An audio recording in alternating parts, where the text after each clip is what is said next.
Rick, you have been a proponent of crypto, I think, within the firm, probably more so than many others. Where do you see that now? We talked about what El Salvador did this week, but it speaks to all of the issues that you're dealing with here, which is what are real rates? What's the value of money? So that's a tricky subject. So first of all, I'll say the first thing I will say on crypto, people describe it as a hedge or an alternative. I'm not sure it's a really great hedge. I mean, the correlation to equities, the correlation to risk assets, I'm not sure it's a great hedge. By the way, when an asset moves 10 to 15% a day, really hard to hedge big organic asset pools with that as a hedge. Is it an alternative currency? Listen, I've said it with you, Andrew. Listen, part of why I own a small piece of Bitcoin is I do think there are more people that are going to enter that fray over time. We have a very moderate position in our portfolio. I like assets that, quite frankly, are volatile, that have upside convexity. And I could see Bitcoin like it's done. I could see it go up significantly. But listen, I think it's volatile. I don't think it's a core asset class like bonds are or like stocks are. But I think it's, to have a bit as more of a speculative tool in a portfolio. Yeah, I think there's some value to that.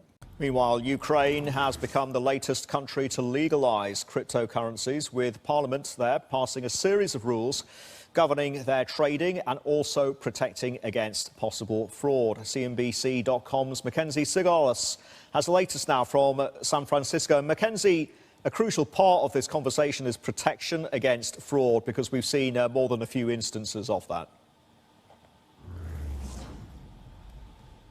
Right, Sri. And because of that, the government is really highlighting this feature of the new legislation, saying that by making cryptocurrencies like Bitcoin legal, it will actually be safer for locals to invest. Because remember, up until now, dealing in crypto in the Ukraine has existed in a legal gray area.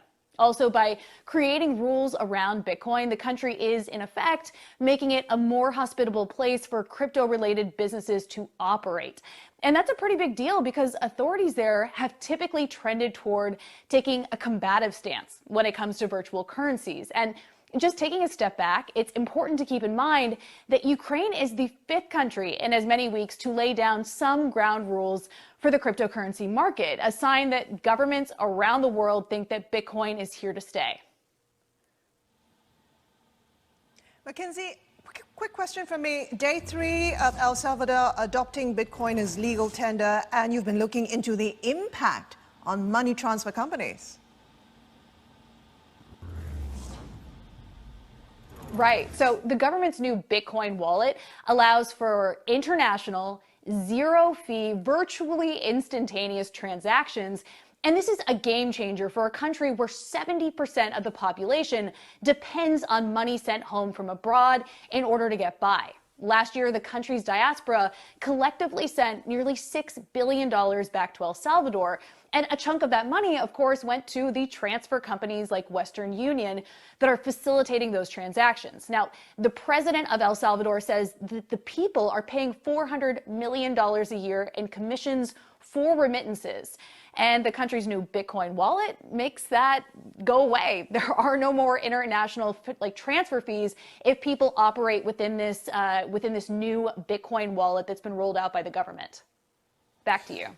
Mackenzie, big takeaway, and you were talking about this in El Salvador as really poverty alleviation, whether Bitcoin as legal tender goes some way in alleviating that.